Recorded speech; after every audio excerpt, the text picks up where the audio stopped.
Hi everyone, this is Margaret Manning with 60 and Me. Women over 60 have a very strong independent streak.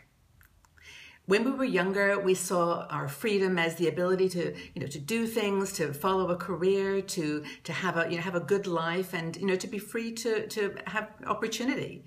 And as we've got older, that concept of freedom has changed a little bit, in the sense that we are looking now for freedom from being stereotyped, the freedom to be able to do what we like with our lives and to travel, explore the world, and to really have the freedom to do things as well as to have the freedom from restrictions.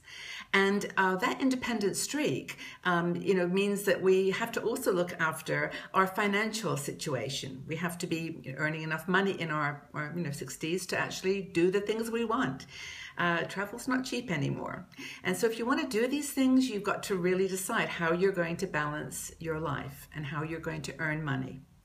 Now, a lot of women are continuing to work. I mean, that is a trend, obviously, where people are staying in their jobs. But if you want to make a change in your life and have a desire to do something more independent, then I think there's some things to think about. And I can use my own personal example.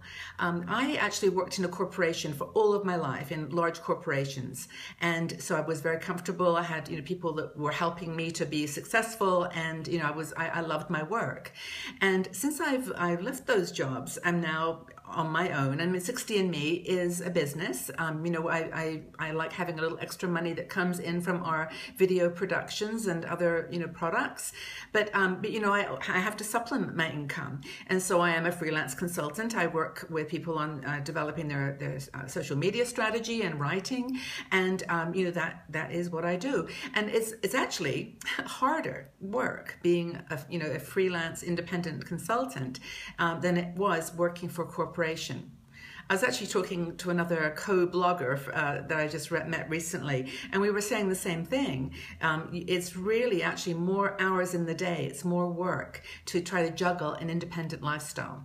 So if you're thinking about starting a business, and I think it's a great idea for a lot of people, here are 5 questions that I think you should ask yourself. The first question is, how independent are you really? As I mentioned, I worked in a corporation. Many of you perhaps have worked, as a teacher or as a nurse, or in where you've actually got used to routines. You've got used to things being done in a certain way, and you become dependent on that structure. And now to think about being your own boss and being an entrepreneur, starting a new business. How independent are you really? And I think that's something to really, are you ready to step into the unknown and try something completely different? I guess the second question is, are you an entrepreneur? It's related. I mean, being an entrepreneur means that you really have to wear a lot of hats. Especially if you're running the business by yourself. You've got to really do the whole spectrum. You've got to be the sales manager, the marketing manager, communications. You've got to know logistics, accounting. The hats are really diverse. And if you don't like doing any of those things in particular, then you either need to find someone that can help you can partner with, or you really have to reconsider whether being an entrepreneur is the right thing for you. The next question to ask yourself is, do you have a viable business idea? One thing that people always say in your 60s is, if you're looking to start a new business, just follow your passions. Just do what you love.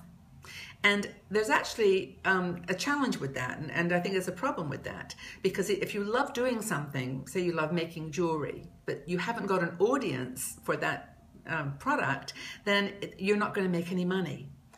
Now, you can actually do it to enjoy it because you enjoy it, because it's your passion, and there's nothing wrong with that if you've got other money. But if you're looking to make a living from your entrepreneur endeavor, then you've got to make sure you have a product that somebody wants to sell, a product or a service that somebody wants to purchase. I think the next question to ask yourself is, can you support yourself while you're getting started in startup mode? There are a lot of expenses in getting a business started, and things will come up that you didn't expect. And as I said earlier, if you're not really that in tune with finances and taxes and other sorts of things like that, you might find it very challenging. One idea, for example, is to start small and to grow the business, over time, start with a blog. Test your community, see whether people really do want to purchase what you're offering, and get feedback from them. Use them as a sounding board, and with that community, you then know you can adjust and make plans to develop and grow. You might want to make your product a digital product to start with, so you're testing whether people find it interesting or intriguing. I think the last question to ask yourself, this is one I've had challenges with, by the way, is how good are you at handling rejection, and failure? We've been raised as, older women have been raised to sort of assess our whole person, our whole being with our success in doing and getting things done. And when you're in a startup situation, when you're starting a new business, it's inevitable that you're going to make mistakes and that you're going to fail at some things. You're going to get rejected by banks, by people who you might depend on for your success. And don't forget, whether we like it or not, or whether it's fair or not, there's age discrimination in the investment community for sure. And it's not just women. I've spoken to lots of men who are entrepreneurs, and they say the same thing, that it's just not easy to get money for your business endeavor if you're an older individual. So I guess it's just ask yourself, how good are you at handling rejection, criticism? You're going to get a lot of people who don't like what you're doing or will find fault with it, and there's a lot of things to consider. I think starting after a business after 60 can be an incredible opportunity. I love it. I mean, I wouldn't have it any other way. The freedom that I have that freedom that I make is really, there's no value that I can add to it. But if you have not really answered a firm yes or a positive answer response to these questions, then you should probably take a step back and see whether it's the right thing for you to do. So I'd love to get your feedback on this. Did you start a business in your 60s? Are you thinking about starting a business in your 60s? And I guess, what advice might you give someone who is thinking about becoming an entrepreneur? Let's leave your answers in the section below. I'd really love your feedback, and I look forward to the conversation and to joining in and with your comments. Thanks, everyone.